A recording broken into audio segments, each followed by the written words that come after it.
Welcome back to my channel fine maths classes. So ഇന്നത്തെ ക്ലാസ്സിൽ നമ്മൾ പഠിക്കാൻ പോകുന്നത് 9th ചാപ്റ്റർ സ്ട്രെയിറ്റ് ലൈൻസിൽ എക്സസൈസ് 9.2 ക്വസ്റ്റ്യൻ നമ്പർ 9 ആണ് ഇന്നത്തെ ക്ലാസ്സിൽ നമ്മൾ ഡിസ്കസ് ചെയ്യുന്നത്. ഓക്കെ, അപ്പോൾ എൻ്റെ ചാനൽ കാണുന്നവർ സബ്സ്ക്രൈബ് ചെയ്യാനും ലൈക്ക് ചെയ്യാനും കമൻറ്റ് ചെയ്യാനും മാക്സിമം ഷെയർ ചെയ്ത് സപ്പോർട്ട് ചെയ്യാനും നിങ്ങൾ ആരും മറന്നു പോകരുത്. ഓക്കെ, ഒന്ന് മാക്സിമം ഷെയർ ചെയ്ത് സപ്പോർട്ട് ചെയ്തേക്കണേ മക്കൾസെ. സോ അപ്പോൾ നമുക്ക് നമ്മുടെ ക്വസ്റ്റ്യനിലോട്ട് വരാം. നമ്മുടെ ക്വസ്റ്റ്യൻ ഇതാണ്: find the equation of the line passing through -3, 5 and perpendicular to the line through the points 2, 5 and -3, 6. അപ്പം നമ്മളെടുത്ത് പറഞ്ഞിരിക്കുന്നത് -3, 5 പോയിന്റിലൂടെ പാസ് ചെയ്യുന്ന, എന്നാൽ ഈ രണ്ട് പോയിന്റിൽ കൂടി പാസ് ചെയ്യുന്ന ലൈനിന് പെർപെൻഡിക്കുലർ ആയിട്ട് വരുന്ന ലൈനിന്റെ ഇക്വേഷൻ കണ്ടുപിടിക്കാനാണ് പറഞ്ഞിരിക്കുന്നത്. ഒന്നും പിടിയിട്ടില്ല അല്ലേ? മിസ് പറഞ്ഞുതരാവേ. ആദ്യം നമുക്ക് 2, 5 -3, 6 ഒന്ന് അടയാളപ്പെടുത്താം.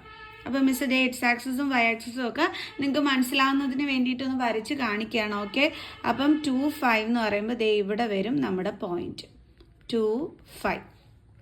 ദെൻ -3, 6 -3, 6 ഇവിടെ വരും, അത് -3, 6. ഓക്കെ, അപ്പോൾ ഇതിൽ കൂടി പാസ് ചെയ്യുന്ന ലൈൻ എന്ന് അവർ പറഞ്ഞിട്ടുണ്ട്. അപ്പോൾ നമുക്ക് എന്ത് ചെയ്യാം? അതിനെ പാസ് ചെയ്ത് ലൈനും വരയ്ക്കാം. അപ്പോൾ മിസ് ഇതേ ലൈൻ വരച്ചിട്ടുണ്ട്. ഓക്കെ, ഇനി അടുത്ത് എന്താ പറഞ്ഞിരിക്കുന്നത്? ഇതിന് പെർപെൻഡിക്കുലർ ആയിട്ട് വരുന്ന പോയിന്റിൽ കൂടി പാസ് ചെയ്ത് ഒരു ലൈൻ വരുന്നു എന്ന് പറഞ്ഞിട്ടുണ്ട്. ഓക്കെ, അപ്പം -3, 5 എന്ന് പറയുമ്പോൾ -3, 5 ഇവിടെ ഇങ്ങനെ വരും. ഇതാണ് -3, 5. ഇത് എന്തിന് പെർപെൻഡിക്കുലർ ആണ്? ഇതിന് പെർപെൻഡിക്കുലർ ആണ്. ഓക്കെ, ഇതാണ് നമ്മളോട് ഇതിനകത്ത് പറഞ്ഞിരിക്കുന്നത്. കണ്ടോ,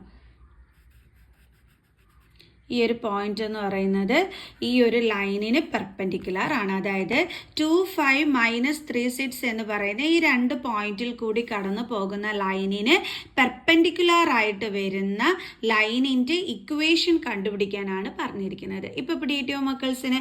അപ്പൊ നമ്മൾ കണ്ടുപിടിക്കേണ്ടുള്ളത് ആരുടെ ഇക്വേഷൻ ആണ്? ഈ ഒരു ലൈനിന്റെ ഇക്വേഷൻ ആണ് നമ്മളിവിടെ കണ്ടെത്തേണ്ടുള്ളത്. ഓക്കെ, എങ്ങനെ കണ്ടെത്തും? നമ്മുടെ കയ്യിൽ ഒരു പോയിന്റ് ഇവിടെ ഉണ്ട്. ഏതാണ് ആ പോയിന്റ്? -3, 5. പക്ഷേ ഇതേ ഇവിടുത്തെ പോയിന്റ് നമ്മുടെ കയ്യിലില്ല. അതായത് ഇവിടുത്തെ പോയിന്റിന്റെ കോർഡിനേറ്റ്സ് നമ്മുടെ കയ്യിലില്ല. നമ്മളെടുത്ത് ഇപ്പോൾ ഇവിടെയും ഉണ്ട് കോർഡിനേറ്റ്, ഇവിടെയും ഉണ്ട് കോർഡിനേറ്റ്. അതായത് ഈ രണ്ട് പോയിന്റുകൾക്കും കോർഡിനേറ്റ് ഉണ്ടായിരുന്നെങ്കിൽ നമുക്ക് 2 പോയിന്റ് ഫോർമുല യൂസ് ചെയ്യാമായിരുന്നു. പക്ഷെ അതിവിടെ പറ്റൂല. പിന്നെയാണെന്നുണ്ടെങ്കിൽ മിഡ് പോയിന്റ് ഫോർമുലയും യൂസ് ചെയ്യാനായിട്ട് പറ്റൂല. കാരണം ഈ ലൈനിന് പെർപെൻഡിക്കുലർ എന്നേ പറഞ്ഞിട്ടുള്ളൂ. മിഡ് പോയിന്റ് ആണോ അല്ലയോ എന്നൊന്നും പറഞ്ഞിട്ടില്ല. കാരണം ഈ ഒരു ലൈന് ഈ ലൈനിന്റെ എവിടെ വേണമെങ്കിലും വരാം അല്ലേ? അല്ലാതെ മിഡ് പോയിന്റിലാണ് വന്നിരിക്കുന്നത് നമുക്ക് മെൻഷൻ ചെയ്തിട്ടില്ല. അതുകൊണ്ട് തന്നെ മിഡ് പോയിന്റ് ഫോർമുലയും യൂസ് ചെയ്യാനായിട്ട് പറ്റൂല. പിന്നെന്ത് ചെയ്യും? നമ്മുടെ കയ്യിലാണെങ്കിൽ ആകെ ഇത് മാത്രമേ ഉള്ളൂ. അപ്പം നമ്മൾ ചിന്തിച്ച് നോക്കിക്കഴിഞ്ഞാൽ സ്ലോപ്പ് കിട്ടിക്കഴിഞ്ഞ് കഴിഞ്ഞാൽ നമുക്ക് പോയിന്റ് സ്ലോപ്പ് ഫോർമുല യൂസ് ചെയ്തിട്ട് ചെയ്യാനായിട്ട് പറ്റും. കാരണം ഒരു പോയിന്റ് ഉണ്ട്, സ്ലോപ്പും കൂടി കിട്ടിയാൽ മതി. പക്ഷേ എങ്ങനെയാണ് നമ്മൾ ആ സ്ലോപ്പ് കണ്ടുപിടിക്കുക? അതിനാണ് നമ്മളിപ്പോൾ എന്താ പറഞ്ഞത്? ഈ ലൈനിന് പെർപെൻഡിക്കുലർ ആയിട്ടാണ് ഈ ഒരു ലൈൻ വന്നിരിക്കുന്നത് എന്നുള്ളത്. അപ്പം നമ്മൾ പഠിച്ചിട്ടുണ്ട്, രണ്ട് ലൈനുകൾ പെർപെൻഡിക്കുലർ ആണെങ്കിൽ അവരുടെ സ്ലോപ്പുകളുടെ പ്രോഡക്റ്റ് എന്ന് പറയുന്നത് -1 ആയിരിക്കും എന്നുള്ളത് നമ്മൾ പഠിച്ചിട്ടുണ്ട്. അതായത് when two lines are perpendicular the product of their slopes is -1. അതായത് m1 into m2 എന്ന് പറയുന്നത് എന്തിന് ഈക്വൽ ആയിരിക്കും? -1ന് ഈക്വൽ ആയിരിക്കും. അതായത് നമ്മൾ ഇത് m1 ആയിട്ട് എടുക്കുന്നു. ഈ ഒരു ലൈനിന്റെ സ്ലോപ്പ് നമ്മൾ m2 ആയിട്ട് എടുക്കുന്നു എന്ന് വെച്ചോ. ഓക്കെ, അപ്പൊ നമുക്ക് പറയാം m1 into m2 എന്ന് പറയുന്നത് എന്താണെന്ന്? -1. നമ്മൾ പഠിക്കുന്നതാണ്. രണ്ട് ലൈനുകൾ പെർപെൻഡിക്കുലർ ആണെങ്കിൽ അവരുടെ സ്ലോപ്പിന്റെ പ്രോഡക്റ്റ് എന്ന് പറയുന്നത് -1 ആയിരിക്കും എന്നുള്ളത്. ഓക്കെ, അപ്പൊ അത് വെച്ചിട്ട് നമുക്ക് എന്ത് കണ്ടുപിടിക്കാം? m1 കണ്ടുപിടിക്കാം. കാരണം m2 കണ്ടുപിടിക്കാനുള്ളത് നമുക്കിവിടെ തന്നിട്ടുണ്ട്. m2 കണ്ടുപിടിക്കാനായിട്ട് രണ്ട് പോയിന്റുകൾ നമ്മളിവിടെ തന്നിട്ടുണ്ട് അല്ലേ? അപ്പൊ നമുക്ക് അത് വെച്ചിട്ട് ഇതിന്റെ സ്ലോപ്പ് നമുക്ക് ഈസി ആയിട്ട് കണ്ടുപിടിച്ചൂടെ? എങ്ങനെയാണ് നമുക്ക് ഈസി ആയിട്ട് സ്ലോപ്പ് കണ്ടുപിടിക്കാനായിട്ട് പറ്റുന്നത്? നമ്മൾ പഠിച്ചിട്ടുണ്ട് സ്ലോപ്പ് കണ്ടുപിടിക്കാനായിട്ട് എന്താണ്? y2 - y1 x2 - x1. ഇത് യൂസ് ചെയ്തുകൊണ്ട് നമുക്ക് എന്ത് ചെയ്യാൻ പറ്റും? ഈ ഒരു ലൈനിന്റെ സ്ലോപ്പ് കണ്ടുപിടിക്കാനായിട്ട് പറ്റും. അതായത് m2 കിട്ടും. m2 കിട്ടിക്കഴിഞ്ഞ് കഴിഞ്ഞാൽ നമുക്ക് പിന്നെ m1 ഈസി ആയിട്ട് കണ്ടുപിടിച്ചൂടെ? ഓക്കെ അല്ലേ? സോ അതിപ്പം നമുക്ക് അതൊക്കെ ഒന്ന് എടുത്ത് എഴുതാം. അതായത് നമുക്ക് എഴുതാം when two lines are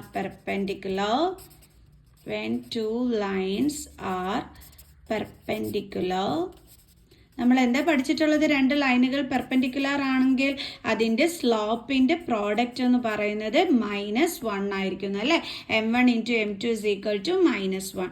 then m1 × m2 എങ്ങനെയാണ് കണ്ടുപിടിക്കേണ്ടത്? y2 - y1 / x2 - x1 is equal to -1. Okay, അപ്പോൾ നമുക്ക് എന്ത് ചെയ്യാം? ഈ പോയിന്റുകളൊന്നും എടുത്ത് എഴുതാം. -3 6 2 5. ഓക്കെ, -3 6 പിന്നെന്താ അടുത്തത് 2 5. അത് വെച്ചിട്ടാണ് നമ്മൾ ഈ m2 കണ്ടുപിടിക്കേണ്ടത്.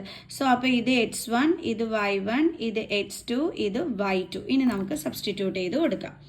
അപ്പോൾ m1 × y2 എന്ന് പറയുന്നത് എന്താണ്? 5 മൈനസ് y1 എന്ന് പറയുന്നത് എന്താണ്? 6 ബൈ x2 എന്ന് പറയുന്നത് 2 മൈനസ് x1 എന്ന് പറയുന്നത് -3 is equal to -1.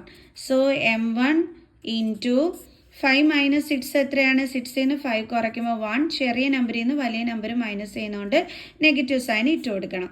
Then 2 - × -+3 is equal to -1. So m1 × -1/5 is equal to -1. ഇനി നമുക്ക് ഇത് വെച്ചിട്ട് m1ന്റെ value കണ്ടുപിടിക്കാമല്ലോ. m1 is equal to -1. ഇതിനെ ഇങ്ങോട്ട് ട്രാൻസ്പോസ് ചെയ്യുമ്പോൾ ഇൻറ്റു എന്താകും? Division. Divided by -1/5 is equal to -1 × ഇതിൻ്റെ റെസിപ്രോക്കൽ എടുക്കണം അല്ലേ? മൈനസ് സൈൻ അതുപോലെ ഇടുക, 1/5ന്റെ റെസിപ്രോക്കൽ എടുക്കാം. Okay, is equal to -(-) +1 × 5 5. 5/1 എന്ന് വെച്ചാൽ എത്ര ആൻസർ? 5. സോ m1 നമ്മൾ ഇവിടെ കണ്ടുപിടിച്ചു. അപ്പം ഇനി നമുക്ക് എങ്ങനെ കണ്ടുപിടിക്കാനായിട്ട് പറ്റും? ഇപ്പം m1 ഉണ്ട് നമ്മുടെ കയ്യിൽ, അതേപോലെ തന്നെ പോയിന്റും ഉണ്ട് നമ്മുടെ കയ്യിൽ. അപ്പം നമുക്ക് എങ്ങനെ കണ്ടുപിടിക്കാൻ പറ്റും? പോയിന്റ് സ്ലോപ്പ് ഫോർമുല അല്ലേ? പോയിന്റ് സ്ലോപ്പ് ഫോർമുല എന്ന് പറയുന്നത് എന്താണ് എൻ്റെ മക്കൾസെ? y - y0 is equal to x minus എന്തുവായിരുന്നു ഫോർമുല? മിസ് തെറ്റിച്ചെഴുതി. m × x - x0. ഓക്കെ, ഇനി നമുക്ക് ചെയ്യാമല്ലോ. അപ്പം നമ്മുടെ ഇവിടുത്തെ പോയിന്റ് എന്ന് പറയുന്നത് ഏതാണ് വരുന്നത്? -3 5 അല്ലേ? -3 5. m എന്തുവാണ് നമുക്ക് കിട്ടിയത്? അതായത് m എന്ന് വെച്ച് കഴിഞ്ഞാൽ m1. അതെന്താണ് നമുക്ക് കിട്ടിയത്? 5. കാരണം നമ്മൾ ഇതിൻ്റെ സ്ലോപ്പിനെ m1 ആയിട്ടായിരുന്നു എടുത്തിരുന്നത്. ആ m1 ആണ് നമ്മൾ കണ്ടുപിടിച്ച 5. അപ്പോൾ ഇവിടുത്തെ m എന്ന് പറയുന്നത് എന്താണ്? 5. ഇനി ഇതിനകത്തോട്ട് സബ്സ്റ്റിറ്റ്യൂട്ട് ചെയ്ത് കൊടുത്താൽ മതി. അപ്പോൾ നമുക്ക് എഴുതാം y - y0 is equal to m × x - x0. Okay, അപ്പോൾ ഇവിടെ y0 x0 ഒക്കെ ഏതാണ് വരുന്നത്? ഇത് നമ്മൾ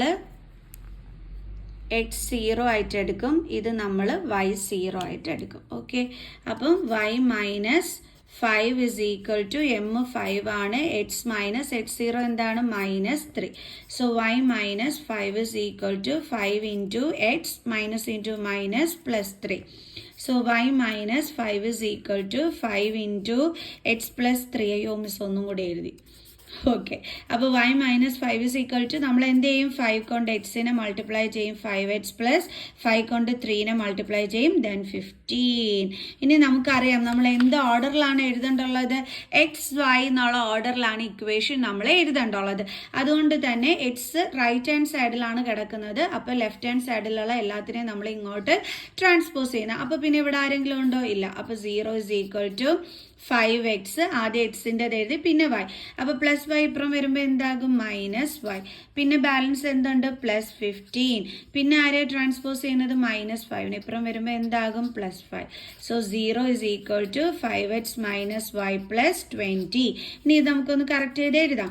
5x - y + 20 is equal to 0.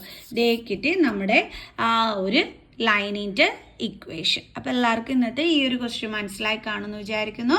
So അടുത്ത ക്വസ്റ്റ്യനുമായിട്ട് കാണുന്നത് വരെ ബൈ.